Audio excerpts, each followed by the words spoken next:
pre-spawn starts, I kick those two guys off the front deck and put them in the back, and we go to corks too. So we'll be throwing, I'll start out with a jig and a wax worm when it's early, but when we get that water temperature about 58, and I know males are starting to get on nests, it's all about live bait for me. So I'm stopping in there at my buddy Chip's, every day and saying, give me 15 dozen. So, I kind of get tickled that the others come in, give me 2 dozen. I said, no, I want 15 dozen. Because I tell my customers, kick that minnow off there about every 3 minutes. If he can't wiggle around, then he's no good to you. But anyway, we're going to, at 58, that's about when I see males start getting on nests. And it's the north end of the lake that starts first.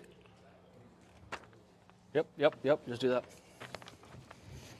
So I do, like I said, I do the deep brush with the bobbers and the jigs and waxies. When I notice that they're leaving those piles, I know they're moving into the coves to the spawning areas and all the little cuts on the lake. I am looking at the secondary points, the first points inside the coves, the points on the front going in, the ones that have rock on the bank, rock and wood, I'm looking for that. Then we start throwing twister tails. We're just throwing jigs. Also tipping with waxworm. I use waxworms year-round except for summertime. After the spawn, fishing summer is the only time I use minnows. When water temperature gets back below 70 degrees, I'm back to jigs and waxies. So that time of year, I'm throwing secondary points with twister tails, working banks, seeing how far back in the coves they are. Basically covering ground till you hit fish, and you'll find them stacked up, suspended. And I don't bobber fish again unless we're in a cove that has the stumps in the back, they're relating to those. If they're just relating to drop-offs on the edges of the drops, I'm throwing twister tails. If they're relating to any cover, we're flipping bobbers. And they might only be a foot and a half deep. And I downsize the bobbers, I downsize the jig heads. I flip past the target so you're not dropping it right on top of them. You throw past them, bring it into them, and drop it on top of them. That's why I do it that time of year. I see what we got going on. Well, I guess I do things a little bit differently. So, and I guess as they said, we're going to have a whole bunch of different opinions, right? And that's what we want. Everything these guys do is going to work just like what you guys do work. That's my favorite time to spider rig. I mean, hands down, without a doubt. I like working from the channel edge into the bank, anywhere that's going into a shallow bay or a known spawning area, someplace that's got a lot of wood. I'm going to start running my electronics when I show up to start the trip. I'm going to start looking for suspended fish, figure out what depth they're at, and with live scope, it does, it makes it pretty easy. When we put the live scope down, you get an idea of where the majority of those fish are stacked in the water column, and that's really all you have to do to look at live scope that time of year, which is what I like it, because we get so dependent on electronics throughout the rest of the year. I like putting the trolling motor down, the long rod's out, covered a bunch of water, and I enjoy the chaos that spider rigging can be. It's how we all caught a lot of fish for a long time, or a lot of us did. That was a technique that was tried and true forever, and it's always going to catch fish. And those fish that are stacked up in that main lake, especially the fish that are coming up out of the river channel, the fish that have wintered out deep, those fish is like day by day you can see them getting closer and closer, and as you get differences in water temperature variations, you get difference in inflow and outflow rates. It really dictates where those fish are, especially until that water temperature gets up. I know we're going to talk about it in a little bit. Until it gets up in the 50s and it holds there, then you really know where those fish are going to be. But day to day, a lot of those fish in the pre-spawn, they're moving around. Spider rigging day in, day out's the ticket for me. You can always find them. All right. How many know where point 3 is? A couple of years ago, the water was up. It was the lake was flooded, and we started spider rigging and long lining on point 3. And on Facebook, there was a lot of questions.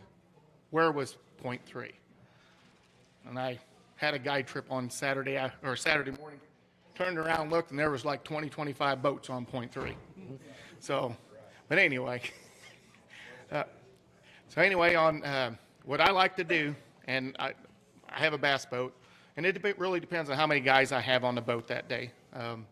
If I have quite a few of them, 3, we like to spider rig like Nick. We like to push minnows, or we like to long line from the back, put 2 seats in the back and long line. And we'll go anywhere from 0.9 to 0.3 mile an hour. Out on the river channel, and then we'll tend to go back into the coves, the mouth of the coves, and that's where they're all stacking up, waiting to go in to spawn. Also, I'll throw slip bobbers on rocks. Once that rock starts warming up and the males are up there, so I'll start looking for rocks, or I'll start looking for brush piles in the real shallow, or like me and Russ Bailey did a show here a while back, 2 years ago, and we were fishing mainly main lake stumps as it leads into the coves. So but that's how I usually target it. Again, I'm a little bit different than all these guys. Yes, you are. I think that the fish are staging and getting ready to move up into the creeks and the rivers. So I like to be in the mouth of the rivers, upstaging up there, fishing 8 to 10 foot with the cubes. Man, the cubes can really produce that time of the year. I think the big females are out on the edges, and the males are, like he said, up on the banks, getting ready to start their nest. So I just approach it different, and I like going up towards the rivers. And if the water level is high, I'll go up in the river. So that's just the way I do it. Let's start back with spawn. Since we already did that, I was going to do pre-spawn and spawn together. I didn't, but we're going to start with spawn. We were going to do pre-spawn and spawn together, so we'll just start with Jim here, and we'll go back down the direction with spawn. How do you approach that? I approach spawn a little bit different than what I just said. There we go.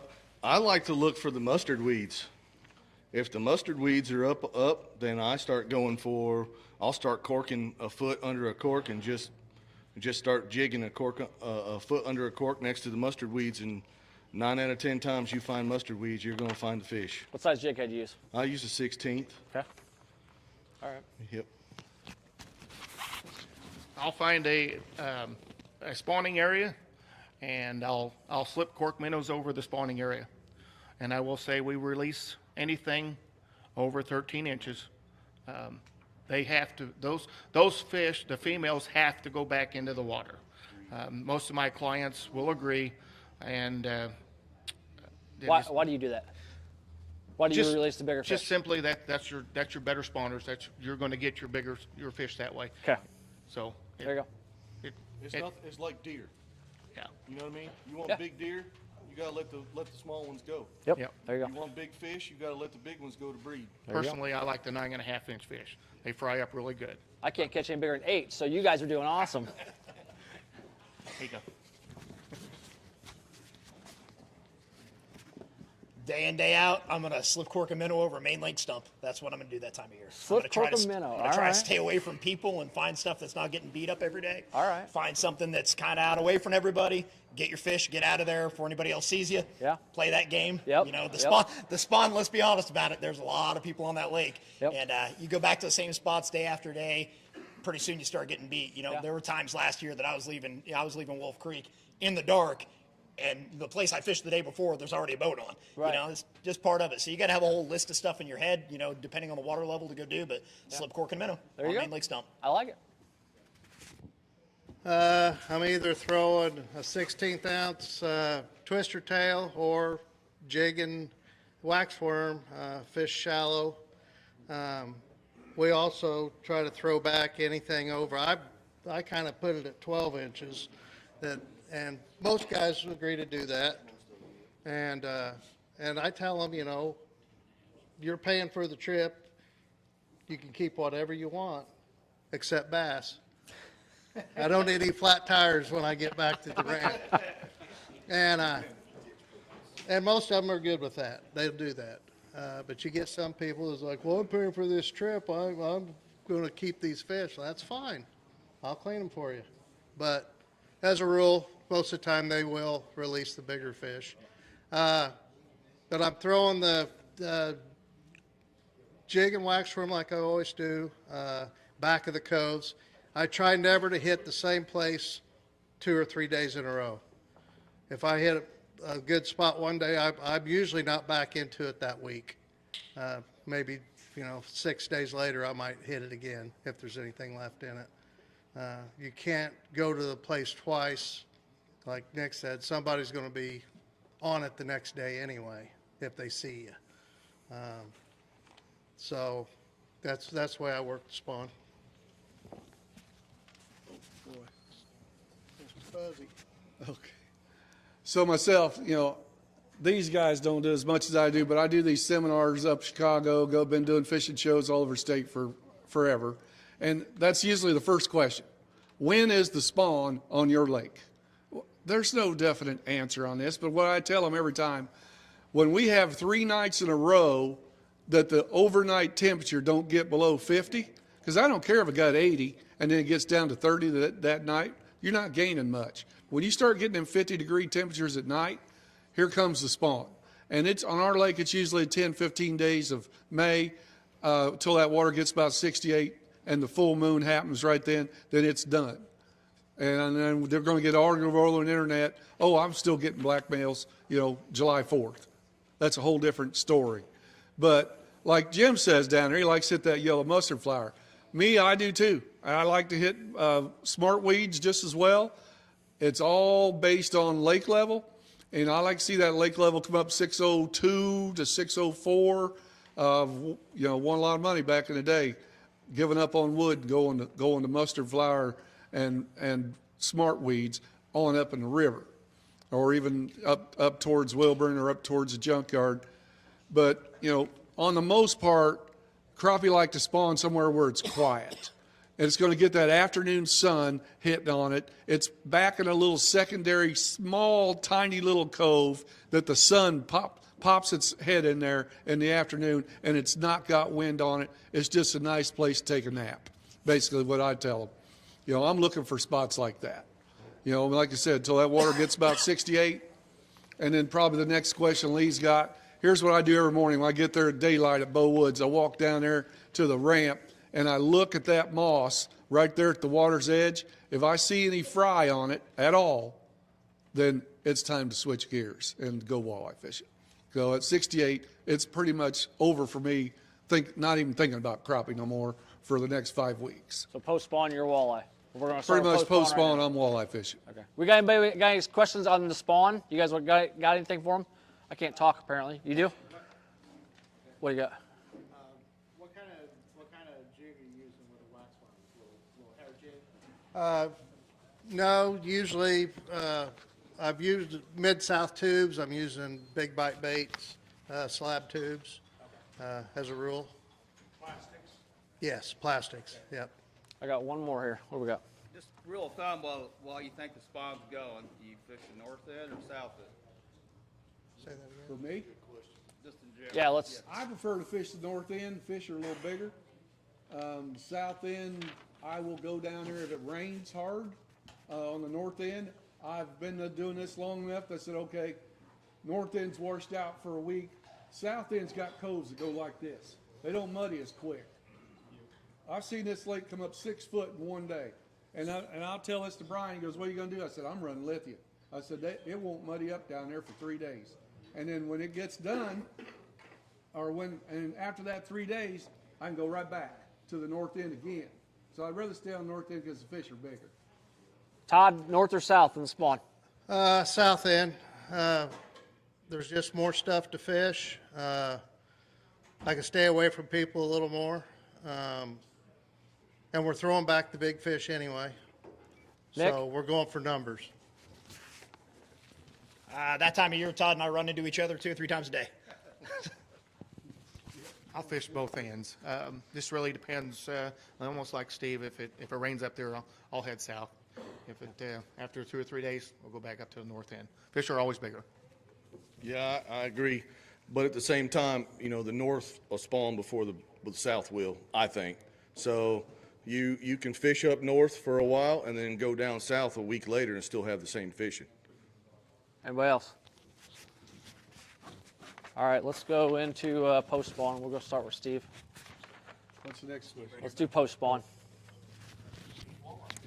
That's Right. Well, that's the whole thing. Is that's what we got. You Yeah. guys have them crappie. We're gonna go post spawn next with Steve, and we know what he's doing. So the window, in my opinion, because I get these people calling from Wisconsin, Minnesota all the time since I've been around forever, and they said, "Oh man, the walleye running, time to come." No, this ain't the Wolf River. This isn't anything like what you guys. Ice comes off, walleye are spawning. No, this is a shad spawn deal. The whole deal with catching our walleye for them 4 to 5 weeks off our shallow flats, it's all about the 4 or 5 spawns we have with the gizzard shad. And, you know, like I said, it all seems to trigger around 70 degrees. And it ain't going to trigger too good at 596. So, you know, the Corps got to bring it up to summer pool. And I just soon see it go a foot or two above summer pool because some of those shallow flats don't quite have enough wood or have enough depth on them. But it's in that range. And what I do is throw blade baits at stumps, jigs and twisters at stumps. And if I get a couple customers in there that aren't real good at throwing a beeline cast, and I'll tell them up there in Chicago, if you can't throw that blade bait straight across there and have no more than 2 foot arch on it, we're going to go pull bouncers and spinners for the day because I can't have that arch going up and landing a blade bait in 4 foot of water and losing that crankbait, which I ain't worried about. We just went up there and scared them fish. So I'll pull bouncers and spinners. I've caught a lot of fish pulling bouncers and spinners. It works better when the lake's a little higher. But I mean, my best guide trip this year was 26 keepers. So that's a pretty good day. So I keep telling Les I'm chasing him back down. But he ain't here for me to give him a hard time. He ran off on me. But anyway, in my day, I caught a ton of walleye. So like I said, it's that 4 or 5 week window. So I let the crappie have a break. Todd, what do you do? I'm walleye fishing to end of May through June. I'm throwing twisters, 1/4 ounce jig head, 3-inch twister or 2-inch twister, tipped with a night crawler. If we have flooded conditions, I'm throwing shallow running crankbaits in the willows and all the little cuts on the lake, out on the main lake where all the willows are flooded, throwing crankbaits in those, basically going bass fishing. Going down the rock banks, throwing crankbaits or rattle traps or twister night crawler. That's it.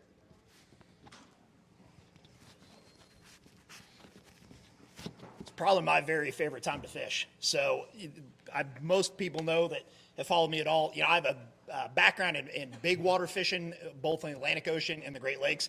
Trolling that's my wheelhouse. So trolling crankbaits that time of year it's deadly. So you get a bunch of the crappie that have transitioned out of spawning areas. They're pretty easy to find, you know, and I know Steve made a living for a long time trolling spinners doing similar stuff. But I'm going to start a guide trip most of the time when that water gets up in the 70 degree range for about 3 weeks. I'm going to start an hour before daylight, an hour before, you know, noticeable light. I'm going to be on the edges of the flats or some of those really small flats with gravel on them on the main lake. I'm going to try to pick up, you know, a half dozen walleye if we can. And then as soon as that sun comes up, I'm transitioning over and we're going to knock a limit of crappie out. Yep, trolling crankbaits, 300 level size, hoagie crankbaits. Do you use treble hooks on your crankbaits? I know do. some of the guides don't like to do that. I've heard of different places where they like to take the trebles off because their customers get them caught in their hands. Yeah, so I've never had an issue with that, and you know, a big part of that is when you're on the back of the boat, knowing how to handle that bait when it comes in, right? So the majority of accidents that happen trolling crankbaits come from that rod being loaded, the crankbait digging at the back of the boat and then popping at the last second, right? Yep. So if you've got a long rod, like I'm running 16-foot trolling rods out the side, 16s to 13s to 11s on the inside and 2 6s going down the chute. I've got enough rod there that even I've got to have 14 feet of line out, you know, or more for that crankbait to make its way back in the boat. As soon as that crankbait starts getting close to you, whether it has a fish or it's an empty bait, we're checking or we're resetting. We're pointing that rod tip straight down at the water and we're going right at that fish. And once I know that fish is there, I'm gonna try to get that fish on his side. We're gonna raise that rod. I'm gonna step to the back. I'm gonna net him. He's gonna come in, and we're really not gonna have a safety issue with it. Perfect. Yep. Perfect. Keep it out of reach. Keep it out of danger zone. Yep. There you go. I'm going to target just about like pre-spawn. I'm going to troll out the front, and I'm on a long line out the back. And and I'm going to be similar to like Nick. I'm going to be on the outside of the flats in the morning, and then I'm going to transition to a little bit deeper in the afternoon. Like how I target the post spawn. Yeah, well, Here we go. Again, we're going to go different. I'm a little bit different than these guys. I like to troll crankbaits. I don't do it very much, but I like slip corking. Those fish, after they spawned, they come back out of the coves a little bit and get into that 12 to 14 foot range, I think, on the cubes and in the wood, and that's when I'll use a minnow and slip cork them. Yep. All right, So that works for me. Start down there with the summertime. What are you doing when it's 100 degrees outside and it's uncomfortable? Staying at home. Yeah. I mean, but do you take guide trips during that time of the year? Yeah. We'll troll jigs, twister tails, some crankbaits, but again, I like to slip cork minnows on deep brush by the channel. So you stay through the whole post spawn, and then the summer of that. Okay. In summer, I'll go to the channel edges and them deep trees, and they'll load up then, and you can slip cork minnows over the top of them then. Where are those at again? Ask Steve. There you go. Yeah, I go to Chips and I get about 20 dozen minnows, and I will slip cork with the big-eyed rods from Todd. And thank you for that rod. How do those work? They are Since we're already excellent. talking about They them. are excellent rods. Why would I want to go with that rod over a regular rod for slip Because corking? the eyes at the end are huge, and the slip bobber, the rubber stops will go through them, and you don't get hung up. There you go. And It don't catch. nope, it doesn't catch, and you'll love them. But I'll fish minnows slip corking anywhere from 15 to 20 feet deep. Depends if there's a thermocline. If there's a thermocline, I'll set my minnow just above the thermocline on trees, stumps, anything that's out there that's holding fish, and the live scope will tell you what there's fish on it. So one thing that I think a lot of us are gonna have a similar pattern at that time of year is slip cork and minnows. But one thing that I'll say is that when that thermocline sets up and you get a really hard thermocline, those fish become super, super easy to find. So for me, I'm gonna probably switch crankbait profile and depth range at that time, and I'm gonna spend the first hour and a half every morning, because those fish are up on top of the surface above that thermocline, pushing shad to the surface, right, out in the middle of the lake. So until the crazies come out, right, all the recreational boaters, and you can do it for a little while, you can knock a pretty good chunk of the limit out. Then throughout the morning, or if we're going to fish an afternoon, Brian and I both fish a ton of afternoons. Then I'm going to switch over to that, to that slip cork and long rod, or rod of Todd's. So one thing I'd like to say, and I don't want to steal any of Todd's thunder, because if you don't have one of those rods, I mean, you are seriously missing out. I mean, it's an absolute game changer if you slip cork at all. So, I've got a couple of his 8-footers and a whole bunch of his 10-footers. I've got to the point where I love the 10-footers now, because it gives me an extra 2 feet of line before that stop gets into the reel, right? So you basically like 20 foot of line that you can, from, a rod's length worth of line out at the end of the tip to what you can reel back in. It's pretty much impossible to get those things caught up. Like back in the day, we all tried to pitch a 6 or 7.5 foot rod, right? Yeah. And you get it in the reel, and then it's caught up on the rod tip. But that's the ticket. Todd did a heck of a job of those things. Now, Nick, hold on. Before you pass that off. Yes, sir. You've been talking about the thermocline. Yep. You guys have all talked about the thermocline. Can you see that on a regular fish finder, and how do you see that thermocline? Yeah, so you're seeing a break in the water, right? Okay. And sometimes you got to adjust your sensitivity a little bit to see it, right? I'm going to speak from a Great Lakes point of view here, and these guys may have a different point of view because they reservoir fish more, right? So when I was catching salmon on the Great Lakes, what I was really looking for every single day, because that thermocline shifts constantly because of wind, right? Okay. So it doesn't set up hard. That thermocline might be at 22 feet or it might be at 42 feet in 24 hours.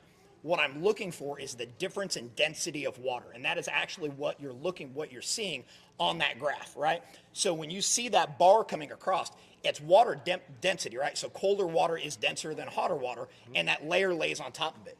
Another thing that I'll say about thermocline is a heavy wind will shift that as well. So if you're fishing the backside of a main lake point, that warmer water is actually sliding across that colder water, right? And as it gets closer to the bank, it's going to roll up a little bit. So what you see sometimes out in 40 feet of water with that thermocline set, and then you go try to fish a cube, and you're like, well, why are these fish in here? Yeah. It's because that thermocline isn't the same all the way to the bank, if that makes any sense. Yeah. So. Yeah, thank you. Todd, post spawn. Yeah, so same deal. Looking to see where the thermocline is, on if fire. it's set up. I'm fishing minnows, slip bobbers over deep brush, basically the same places the fish are on the south end right now. They're Where's in that at deep again? brush right now. I was trying to get a few spots for you guys, trying to see where that was at. Hey, if you got side scan, you can find it. All right. And yeah, I'm throwing minnows, slip bobbers, fishing the deep brush. That's what I'm doing. Steve? Well, we already know. We did you first, didn't we? Well, I got to add something. Okay. You know, like Nick and his trolling crankbaits, this little live bait slip bobber deal is kind of my wheelhouse. You know, I not to say nothing about Todd's poles, but I had Norm making these things 20 years ago, bigger eyelets. The reason for this, I use 15-pound Fireline Crystal on my slip bobber poles. With the minnow at the rod butt, then you go all the way up to an inch in front of that reel, boom, on an 8-footer, you're fishing 15 foot deep. That's normally where your thermocline is, or 15 to 17. Now, I don't like, these guys like to use those little rubber ball slip bobber. I don't like them things at all because they roll around, they come off. I use a Mick-Thill slip bobber knot. I cinch that thing down with a pair of pliers tight as I can get it. And then I will cut the ends really close and then burn them with a cigarette lighter so they won't unravel anymore. That slip bobber knot is there for the whole summer. So then I go down to a bobber big enough to hold up a 1/4 ounce weight, down to a barrel swivel, and then I run a 15 inches or so of 15-pound fluorocarbon to a number 4 Aberdeen hook. Now I will tell people I like to run a little 6 millimeter bead above that hook because it tends like you get a little bigger crappie. But in the morning, Andy Roberts has tied me jigs forever. He makes me a little gnat that's got a little bit of tinsel on it, just on the hook, no weight. In the mornings, they won't touch it, but when them ski boaters come out and start knocking that bobber up and down and making that bobber drift laterally across that brush pile, they're all over those gnats. Of course, you know, like again, we're going through 15 dozen minnows every day. And I tell people, I don't know if we're into that question yet, but I go, the crappie fishing, yeah, it's not huge fish this summer. Let's just go get your 45 quick as we can. So usually we get our 45 at 12:30, and I'll switch gears up and go white bass fishing. All right, you guys got any questions for him on the summertime fishing here? Yes, sir. Yeah, on the long line, and how far out from the boat? How long do you guys long line? Let's start with Brian. I know Brian does long line, and I think Nick does as well. I'm not sure about Mr. Different. Yeah, usually I'll have it's sort of like a Ronnie Capps and Steve Coleman minnow rig. I'll have 2 hooks. It could be just regular gold hooks, or it could be, I usually use a pony head with a curly tail, and then I tip them with a minnow, and I'll usually use 18 poles. And what I mean by poles, I mean by pole 2 foot. And I'll usually be out anywhere from 25 feet to 30 feet. It just really depends. And I'll go like 0.9. Now, if I want that bait to go down farther, I'll slow up. Or if I want the bait to come up in the water column, I'll speed up. How do you figure out and pick how you're going to figure out what speed you want to go? I mean, when you're doing this, and you go out there, how does a guy know, hey, I need to slow down, hey, I need to speed up? Do you just watch your fish finder to see where those fish are at? I'll be up in front, and I'll be watching on the live scope how far the fish are down or up in the water column, and I'll judge from there. And you can still see that on a 2D or a side scan as well, Yes, correct? you can. Okay, all right. Nick, what do you got? I listen to Brian. Okay, all right, there you go. I talk to Brian almost every day during the summer. I think most of us all talk every day. I listen to him. So what he just said, like, I honestly suck at long line. I do. We had a conversation up at the shed a little while ago, and I was like, man, what am I doing wrong? Because I've watched Brian go through the same pods of fish that I went through and just annihilate them, right? It's those little things and years of experience that pay off. I mean, that's the thing is helping each other out every day. You guys they call each other and help each other out because not everybody knows everything. So, there's no animosity there. It's all just, hey, call each other up and see what you can do to help your customers out. That's 100%. I imagine this is going to get brought up at some point, but there's no reason to have animosity over a fish, right? Like, my dad was a commercial fisherman. He was a lobsterman and then longline for swordfish for a living. That's what he did for forever and ever. And my dad, one of the things he used to say is the worst thing about fishing a tournament is it's not about the fish, it's about the ego, right? And we can all fall into that, right? You want to catch the most, you want to catch the biggest. But at the end of the day, you just want to have other people succeed, right? Yeah. Celebrate other people's success. And, you know, like, when I know Brian's had a great day, or Jimmy, or Steve, or Todd, and you see him at the cleaning station, you didn't do quite as well, there's no reason for animosity. Just work together and try to learn from them. And you guys will help each other clean fish and Yes, you know, sir. all that stuff and take care of your customers. Yeah. You got, Yes, yeah, sir. Yep. Do you have anything to add to that for long line? Okay. Todd? That's too complicated for me. All right, Steve, we know what you do, right? You want to add anything to that? Simple. I pull bouncers and spinners on line counters, so I can take away the guesswork with that line counter reel, you know, and through years of doing this, before we had live scope, before we had a lot of things, you know, I pulled bouncers and spinners, and I'd pull them on them 15-foot drops, so then I got to figuring out at 1 mile an hour, at 15-foot drop, I'm touching that bouncer, it's touching the bottom with 23-foot line out. So now I know it's kind of an 8-foot lead till you get, you know, 20-foot deep. It's like a 12-foot lead. So then I get bored, the customers get bored. They say, well, you know what? Let's just go over here to this cove south of Finley Bridge. Let's just drive these bouncers right through them trees. I mean, they ain't on bottom, but I know they're running 15-foot deep. And that, you know, that's kind of how I do my long lining is with bouncers and spinner rigs. I make my own spinner rigs, and most of them you buy in the store are 6 foot long and 10-pound test. No, I make mine about 15 inches long with 17 to 20-pound big game, because if I hook something, a tree, I'm going to get it back. But it will hit those trees, and since the spinner is so short, it'll just bounce right off of them. You catch crappie left and right. You can catch crappie. That's why I tell people, you go on a walleye trip with me, there's no avoiding the crappie. They're just in the way. I mean, you're going to catch a ton of them. There's just no avoiding it. They're post-spawn, like Nick said. They're right off those drops. When you turn around and go back to drop, it's crappie, crappie, crappie, crappie. But, you know, that's how I learned how to long line. It was with bouncers and spinners on line counters. Yeah, please do. Also, when I'm long lining and I've got 18 poles out and I start catching fish, on the side of because I use a spinning reel, on the side of the spinning reel, once you get your depth set and you start catching fish, you just take that line and loop it around there's like a little Triangle. clip there. Clip it there, and then you can always set it back out to the original depth. Perfect. I just learned something. Anybody else have any more questions for long lining?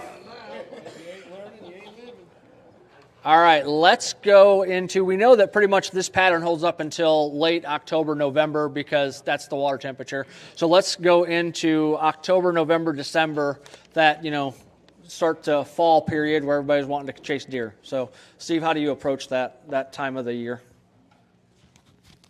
Well, I mean, I guarantee that everybody up here and even out there, that's our favorite time for this lake. You know, the lake ain't bouncing all around like it does the spring. It's pretty well set in at 599.97. You can just go get a jig, fish 10 foot deep for 2 months.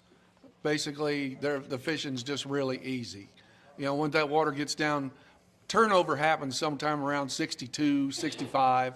You'll start seeing that stuff floating around on the surface of the water. When we get through that, and that lake's flipped over, those fish are going to get on that 6 to 10 wood structure, October, mid-October, all of November, all the way up to Christmas.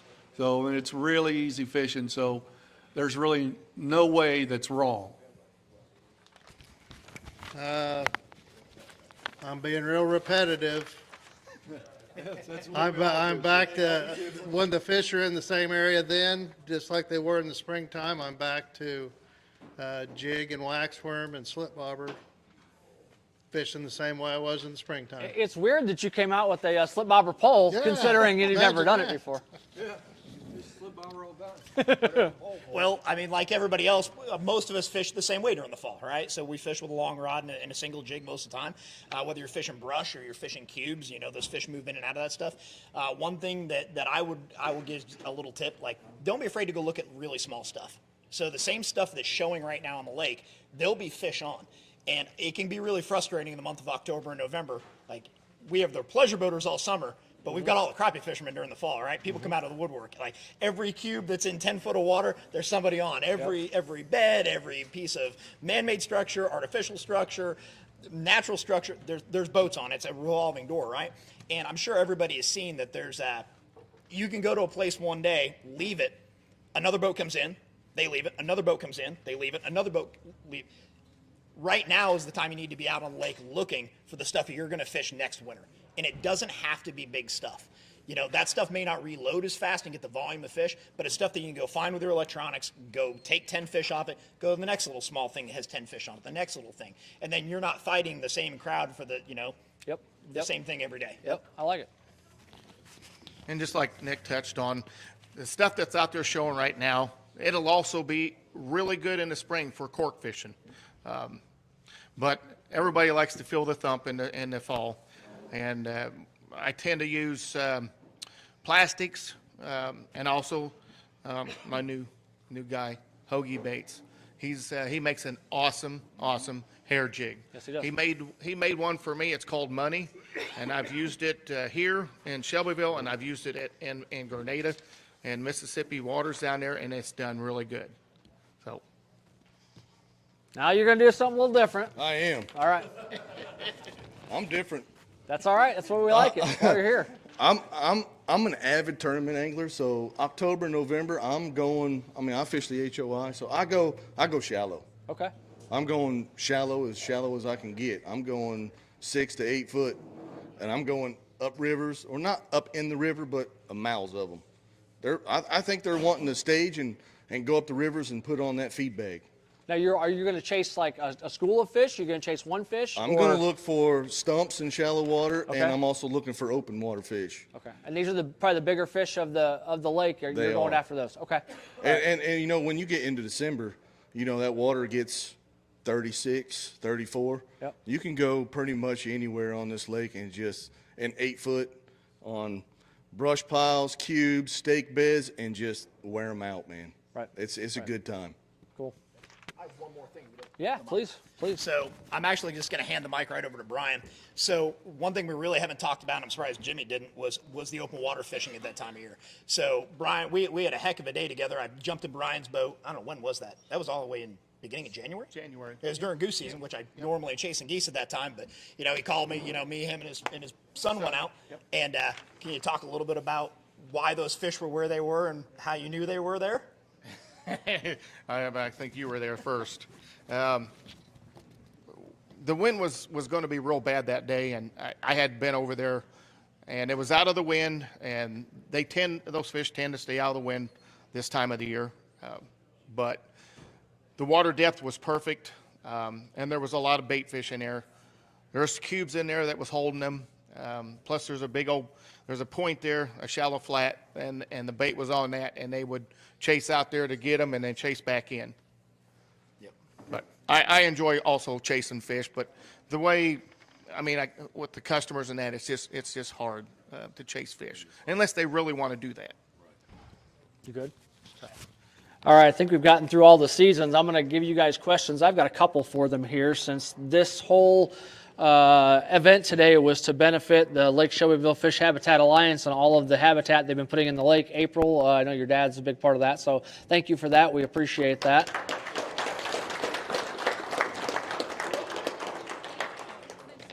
You sure can. Grab that too. It's both. It's Okay. one for YouTube. My dad couldn't make it, unfortunately, as much as he wanted to be here, but I know he would want me to say on behalf of the Lake Shelbyville Fish Habitat Alliance, which would not be possible without all of you, from the Army Corps of Engineers, the IDNR, the Illinois Natural History Survey, the fishing guides, the small businesses, the fishing clubs, the fishermen, the fisherwomen, the schools, the kids. We are all a part of this, and that's what makes this so successful. Many lakes want this there. How do you do it?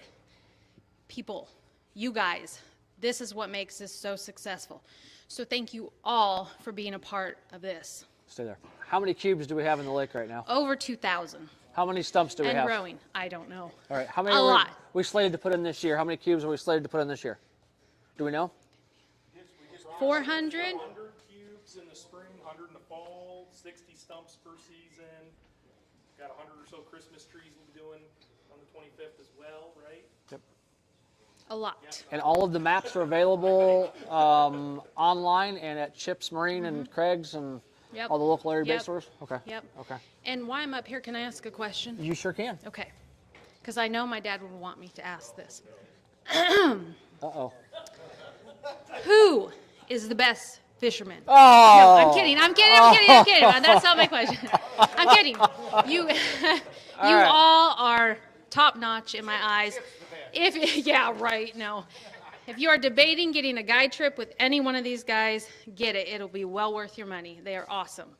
My question. Yes, get ma'am. to that. Yes, ma'am. Are the habitat structures beneficial to this reservoir? And if so, why? And if not, why not? Ooh, good one. I like that. All right, let's start with Steve, see what he's got to say. I'd say at certain lake levels, oh yeah, they get on those cubes like just super thick. Now, I've had many arguments with Corey about how they place them in there. You know, they pull up, dump 2 off the right, 2 off the left, keep on going. It's all about speed. I said, you know, if you slowed down a little bit and filled in the middle gap, now you got a bigger square footage on top, and these fish would suspend on top, not spook so easy, and we could fish our slip corks over them. I would like to see bigger square footage on them, but we all use them time to time. You know, they're definitely a plus for this lake. Oh, yeah, they're definitely helping. They're great. They're great. There you go. That's all there is, yeah. There you go. I'm gonna stir the pot a little bit, just from a conversation that some of us had. What night was the habitat placement meeting? It's Wednesday night, wasn't it? Wednesday night, and Yeah. you know, Jimmy and I, we were all over there talking through this stuff. And one of the topics that came up was Jimmy brought up that there's times the young fish don't tend to leave those cubes. They're always holding fish, so it's an awesome refuge area for all these small fish that we have in the lake, right? And I think we all see that. You can fish cubes just about anywhere, and there's always going to be 5 to 8 inch fish in them, right? One of the things that I think we kind of get mixed up on sometimes is that the cubes aren't just there for us, right? They're there for the fish too. And you know, we kind of had a little debate, it was a friendly debate, just talk through it. Like, is there any benefit to having any of these cubes and some of the structure in places where people don't know about, and that are kind of off limits to us to fish, the people that are placing them? You know, sometimes I'm afraid, you know, especially during peak times, that we take a lot of fish off certain pieces of structure day in, day out, right? They seem to recycle, right?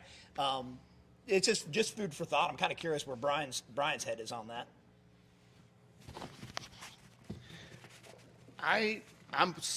I'm with you right there. I try not to fish them. I do fish them. Don't get me wrong. I do fish them, but they're a habitat. They're for the fish.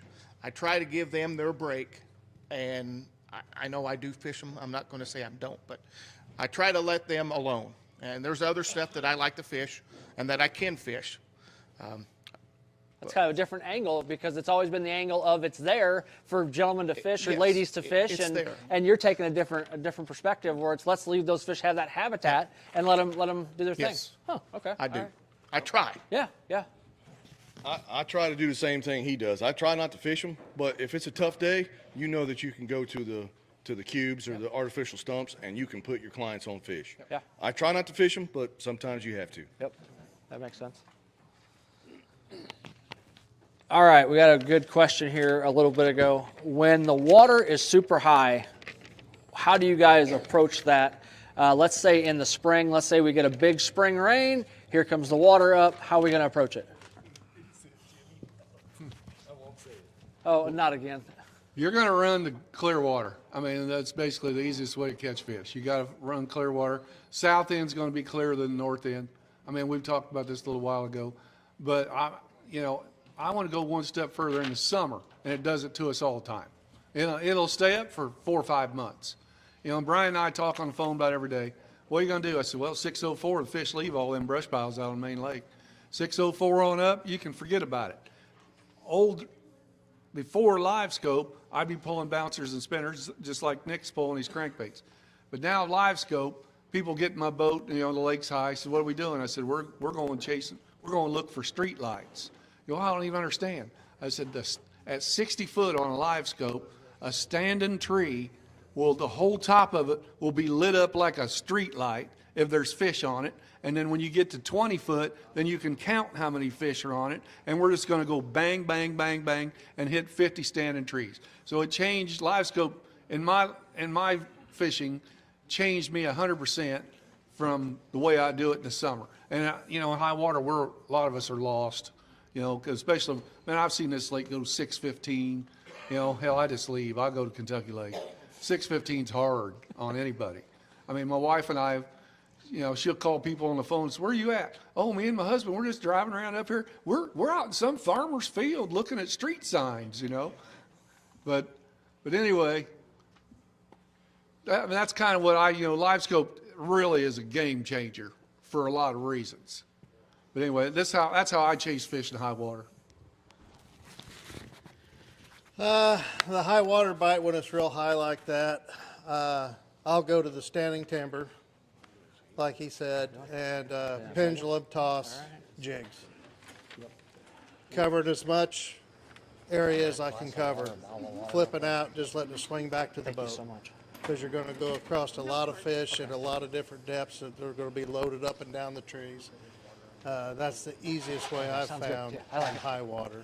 Jennifer will pay it. And I am a little different than I think all of these guys. I don't have live scope. He still catches an awful pile of So much. I fish. appreciate you. Have a nice day. Oh, They will stare at a slip bobber minnow on a standing tree, put a pendulum jig. they'll nail it. So in the summertime, when we have had these big influxes of water, one of the things that I like to do, a lot of fun, I love taking my kids do it and guest kids. I like to get up in the back of the creek channels, like all the way back up there first thing in the morning. If there's shad fry in there, there's going to be crappie that are going to chase them, and they're all over the place on structure.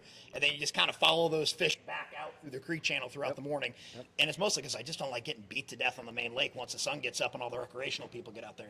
There's times that Todd and I are looking at each other, and me and Brian are looking at each other, and you're getting thrown 4 feet in the air, and sometimes it's not a lot of fun. So It's a rodeo. it's a rodeo. Rodeo. I like, I'll look for fish on the main lake. I know the timber, if it gets to 6:10, 6:15, them fish all get up in the back of the coves and into the timber and along all the banks and that, and get up in the buck brush and all that stuff. So I'll look for an area that's holding fish on the outside of that, and I will long line, and I love long lining, and I'll catch fish that way. It's that way, or I'll take off and I go to Decatur or to Mattoon. I do the same thing in the What? summertime when the high water. I'll fish standing timber. Okay. But in my opinion, in the springtime with high water, I think it helps the crappie spawn Yeah. for several years later. Yeah. Why do you think that is? Well, they got a lot more room to get away from people. In my opinion, if the water's real high and they spawn, all those crappie, they got a really good expected to live rate. They don't have to come back out. They don't have to come back. They can sit they there. have to come back out. Then in a couple years, that produces a lot more fish. Yep. And you can see the difference. Yep. So I like high water myself. Right. Well, one thing, those fry need 30 days of sun. They don't need to be covered up in mud. There goes that whole spawn right off the bat. So it's a two-headed sword. All right. Anybody got questions for high water or any random questions you guys want to ask these guys while you got them in the hot seat? That's what we're here for, is to get them some questions that you may not be able to ask them any other time. Go ahead. For the guys that like to chase the crappie down with the live scope, we was out a couple weeks ago, and it seemed like when we tried to fish the cubes, the fish weren't real aggressive, but the fish that were out roaming that we were chasing seemed like they were biting more. Do you think that's because they were out looking for something to eat more so than the ones that were resting in the cubes? Live scope is like Steve said, a game changer. It'll teach you a lot of things. My personal opinion on live scope is when you're fishing a brush pile, you're going to have your smaller fish there that, You know, sometimes they won't be aggressive and they won't eat. Me personally, I look outside of the brush piles for the bigger fish, and 90% of the time, they're going to eat. And the reason why I think that is because those bigger fish are away from the smaller fish. They ain't got no pressure. They can focus on that jig and eat it. Brian, what do you got for that? Anything? Basically what he said. I mean, I think your bigger fish are going to eat when they're all packed in there. I don't think a lot of them will eat. Okay. I think when I shouldn't say I think, well, when I get to a brush pile or a cube or something that there's fish in it that I can't catch, you know, during those kind of conditions, I start looking for the fish that are highest in the water column away from that stuff. And I don't care if I'm 100 yards from the bank, any fish that's up in that top, honestly, 7 or 8 feet, he's almost always catchable. Like, you can put a jig, for whatever reason it is, regardless of water temperature, current, everything else, that fish that's up top, he wants to eat. So that's what I'm looking for. I got something else to add. When you're live scoping those brush piles, right, and you see that those fish ain't going to bite, I mean, live scope, you can tell that they're not going to bite. Zoom your live scope out to 70, 80 feet and look up towards the bank like Nick just said. Sometimes them bigger fish, they'll go up to the bank. There you go. There you go. Todd, what do you got? I don't have live scope. I have nothing to say about it. I thought I caught that. I went to get a water. Sorry. Lee and I fish together a lot. He likes fishing those cubes more than I do. I said, those darn cubes can be so frustrating. If I'm side scanning and I'm looking at several cubes and I see a bunch of fish around them on the bottom, okay, we're going to pull up there and catch some. If there's just a handful or anything, we pull up there. First thing they do is go in the box. And then there they are. I just call it the coffin of death. You'll never get one to come out. And Lee goes, pull up to the drive-up window. And he always wants me to pull up to the drive-up window before we leave, about halfway down that cube on the outside. He'll get a bite. I said, we're out of here. Why? I just got a bite. One, come on. We're going to lay down timber that I can look at them fish with my live scope, and I can tell you how many fish is on that thing. Yeah. Is that I love and I hate those cubes. But like Nick said, it ain't for me. It's for habitat. And Chip reminds me of this every day that I'm in there complaining about this. So, you know, he'll probably never admit it. And Chip's been my best friend for, 50 years. Anyway, we sat in his office and kind of got this whole thing started way, way, way back. You know, me coming in there and bitching every day, there ain't no structure left on the main lake. You know, and I'm not going to go any further than that because, yeah. Give it back to Nick. We all know what happened. Give it back to Nick. Nick, what do you think? So just one more thing to add. So I'm going to use. I was in that position on Tuesday this week. So I pulled up to a couple cubes and a couple of actual hard stumps, right? And those fish, like when I get back to the parking lot, pretty much everybody was saying the same thing. Like, there's all kinds of fish in them, but the doggone things won't bite. That's when you grab one of Todd's rods with a slip cork and you stay 25 feet off it, and you just let that slowly drift across there, and you're going to start picking up fish again. Sometimes it's the boat slap, or it's just that pressure that's there. Sometimes that's what it is. You know, maybe those fish just aren't active, but if they will eat, usually a slip cork will catch them. That situation. Before I mentioned one important thing: lateral movement. Before I forget, I just saw him here, and I want to make sure that I catch him before he goes. Bob, thank you for everything you did today. Thanks, Bob. Food was excellent. Crappie was awesome. Where else can you go get a free crappie dinner but this amazing area right here in Sullivan, Illinois for all of us? So, Did we eat them all? did we eat them all? Oh my God. Anybody that wants any fish to take home, you guys are more than welcome to it before you go. Thank you, Bob. Yes, sir. Thank you, Bob. Thanks for everything. Brian, do you have anything with live scope and maybe the cubes or structure and not seeing them that Nick hasn't already covered? He covered it. Mr. Different? That's going to be your nickname. I'm going to get you a jersey that says Mr. Different. I like it. That's awesome. We like to have a lot of fun with each other, guys. So that's what it's all about, is just fellowship and enjoying each other. And thank you guys all for coming out here today. We really appreciate all of you and everything that you've given to the lake and to all the area businesses and all the people and all the guides. So thank you for coming out to this today. It couldn't be possible without you guys showing up and doing this. So thank you. Uh-oh. Hold on, one more thing here. So you talking about getting Jimmy a shirt? Lee gives me a hard time all the time. Uh-oh. All the time. So I'm getting this shirt that says, "Leave the senior alone." God damn it, it's hard enough. He's got bad knees, and so I make fun of him for it all the time. Shouldn't it be in German? It could be in German, yes. Does anybody else have anything for these guys while we got them up here? Oh, I tell them the German story. No, we're not telling the German story. We're doing that some other time. This gentleman here, go ahead. German story. Any spider rig during the summer? Spider rigging during the summer. Let's start with Steve, and we'll work our way down. What do you think about spider rigging during the summer? I love it, but my boat sucks at it. You know, I'll get customers up front. Hell, I'm putting 500 pounds up front. I still can't keep my boat from bouncing up and down. And it's, you know, when you're using BGHAPs, those things are pretty flimsy anyway. Something about that, those crappie don't want to hit that. So I don't do it. You know, it's all about slip bobbers and that lateral movement across the brush pile. But when I go to Kentucky Lake, my wife hates it. I love the spider rig. Now, I'll just pull up on a brush pile and throw that spot lock on and just sit there and wait. Them big old girls will take it. But I don't know, here, there's a lot more boat traffic than there is on Kentucky Lake.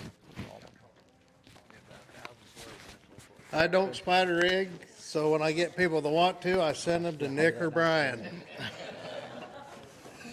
I love it during the summer, in all honesty. If it sets up right for it, I absolutely love it. And I'm not afraid to fish really shallow doing it. So, like what I was saying earlier about about those times that I'll go way in the back of the creek channels, right? Anything that has a defined creek channel in it, whether it's the big coves or the actual creeks themselves, right? Those fish will get back up there first thing in the morning.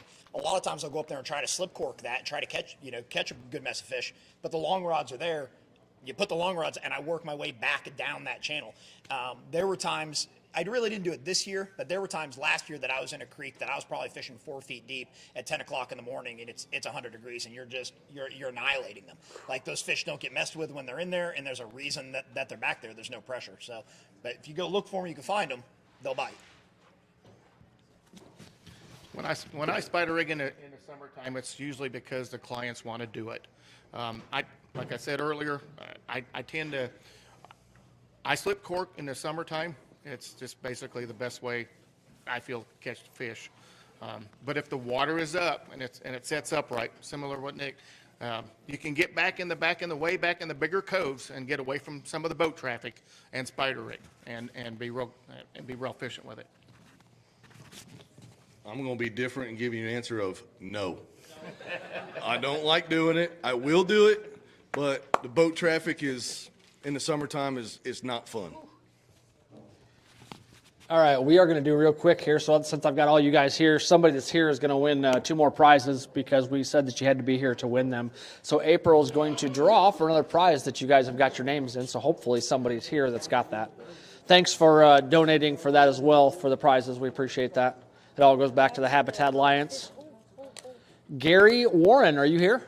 Come on up, Gary. You just won something. Well, he'll come over. Oh, actually, you'll go over to where the thing is out on the wall there. All right, who's my last one, Miss April? Abram Williams. Abram Williams, are you here? Got 10 seconds, and I'm going to draw again. Right over there. All right, next. Rick Kincaid. Rick Kincaid, are you here? Rick, you just won the last prize. Congratulations, buddy. All right, like I said, thank you guys for everything you've done. Does anybody have any more questions for these hot seat guys before we cut them loose? Brian Wade, go ahead. Power trolling. You got any of you guys power troll? I haven't done it, but I'm going to try. He hasn't done it, but he's going to try. I had a viewer question. Okay, we have a viewer on the YouTube channel. We're live on YouTube as well, guys. Crappie Rick. All right, what's he got? Any thoughts on dock shooting or bridge fishing? Well, there's no docks on the lake that you can fish legally, so that's kind of brings that one out. Bridge fishing. Do you guys fish the bridges? Jimmy, go ahead. I'm in the cord too, so be careful. That's all right. I actually guide on Mattoon, and that is one really good dock fishing lake.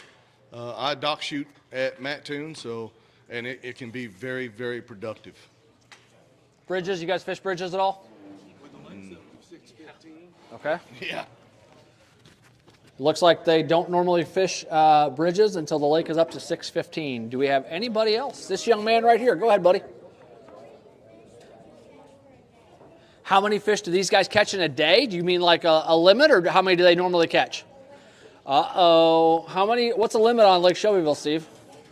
15 crappie, 10 of them have to be over 10 inches and 5 have to be under 10 inches. So we usually get a 3 or 4 man limit, a lot, not because we're really good. It's just the lake's got so darn many crappie in it, everybody catches them. How many fish do you catch in a day, Steve? Wow. Am I white bass fishing? You're crappie fishing.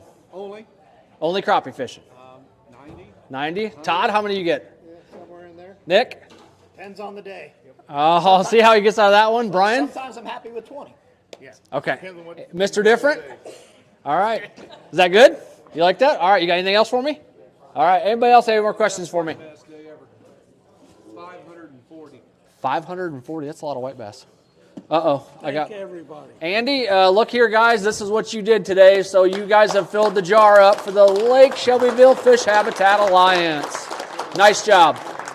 This is going to get presented to April in a check. We're going to do that later so you guys know exactly how much you donated. We're going to add it all up and present April with the check. And we will do that live on Facebook and YouTube. Thanks, guys, for coming. We appreciate you. Have a great afternoon. If you got anything else, just see us before you walk out the door. Thanks a lot.